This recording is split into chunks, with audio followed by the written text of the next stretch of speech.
వచ్చినటువంటి మాజీ పూర్వ ప్రస్తుత విద్యార్థిని అందరూ కూడా పేరు పేరున పీడీఎస్ తెలంగాణ రాష్ట్ర కమిటీ పక్షాన విద్యార్థులు తెలియజేస్తూ విద్యార్థుల రక్తం చిన్నైపోలేదు, విద్యార్థుల త్యాగం రాయని చెందలేదనేటువంటి విషయాన్ని స్పష్టం చేస్తూ నాటి మహత్తర సాయుధ తెలంగాణ రైతాంగ పోరాటం నుండి నేటి ప్రతిఘటన పోరాటాల వరకు గోదావరిలో రక్తం చిందించిన ప్రతి ఒక్క నాయకుడు విద్యార్థి దశ నుండి విప్లవాల బాట పట్టిన విషయాన్ని గమనించాలనేటువంటి విషయాన్ని ఈ 50 ఏళ్ల ఆయుర్భావ సందర్భంగా నేటి తరం విద్యార్థులకు తీసుకుపోయే క్రమంలోనే మనం ఈ సభలో చేస్తున్నాం. కేవలం స్టార్ట్ అయినటువంటి ఈ సందర్భంలో భారతీయ సంస్కృతి పరిశీలనటువంటి ఈ సందర్భంలో హిందూ మతోన్మాదం పెద్దలకి ఒక పెళ్లిగా ఈ సమాజంలో తీసుకెళ్తుకొని అనేక వర్గాల మీద, ఆదివాసుల మీద, మైనారిటీల మీద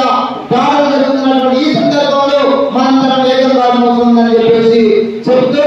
ఆ దిశగా మన ప్రయత్నాలు కొనసాగుతున్న విషయాన్ని కూడా ఈ రోజు స్పష్టం చేస్తున్నాం. అంతేకాదు ఈ దేశంలో పీడీఎస్ విద్యార్థి సంఘం పుట్టుగా దేనికి వ్యతిరేకంగా అయితే వచ్చిందో, ఏ న్యాయానికి వ్యతిరేకంగా వచ్చిందో, ఏ మతోన్మాదాన్ని వ్యతిరేకించి తన కూడొచ్చుకున్నదో, ఈనాడు ఏదైతే సిద్ధాంతాన్ని తన ముందు తీసుకొచ్చిందో ఆ సిద్ధాంతం కూడా మనం పనిచేసే క్రమంలో ఆనాడు ఏ యొక్క మతోన్మాదాన్ని వ్యతిరేకించామో ఈనాడు అదే మతోన్మాదం రాష్ట్రంలో పూర్తి మెజారిటీతో ఈరోజు పరిపాలన కొనసాగిస్తున్నారు. అంటే మన ఉద్యమం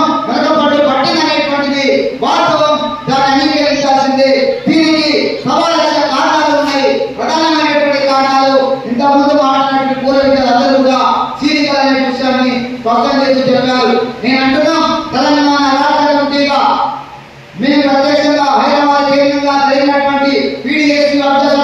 సభలో కూడా మేము ఉపన్యాసం చెప్పాం. రాబోయే రోజుల్లో ప్రగతిశీల వాదులందరినీ ఏకం చేయడానికి,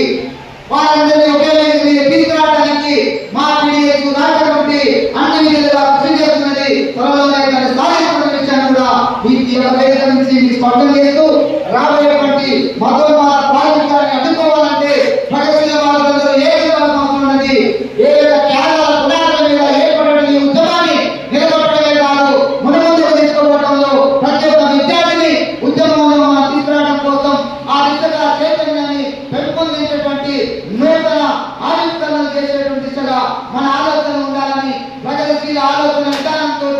నూతన విద్యార్థులందరినీ కూడా విప్లవాన్ని తీసుకురావడం కోసం ఒక విలువైనటువంటి ఒక మహత్తరమైన ఉద్యమాన్ని మనం తీసుకురావాల్సిన అవసరం ఉందని చెప్పేసి తెలియపరుస్తూ ఆ దిశగా మా రాష్ట్ర కమిటీలు ప్రయత్నం చేస్తాయని, రాబోయేటువంటి త్యాగాల పునాదులైనటువంటి అమలుల త్యాగాలను పునరుద్ధరించుకొని ఆ ఎరుపెక్కిన ఎర్రజెండాను సముద్రంగా ముందుకు తీసుకువెళ్లడంలో చివరి సంఘం వరకు కూడా మేము ఆ దిశగా ఉంటామని చెప్పేసి ఈ సందర్భంగా పేరు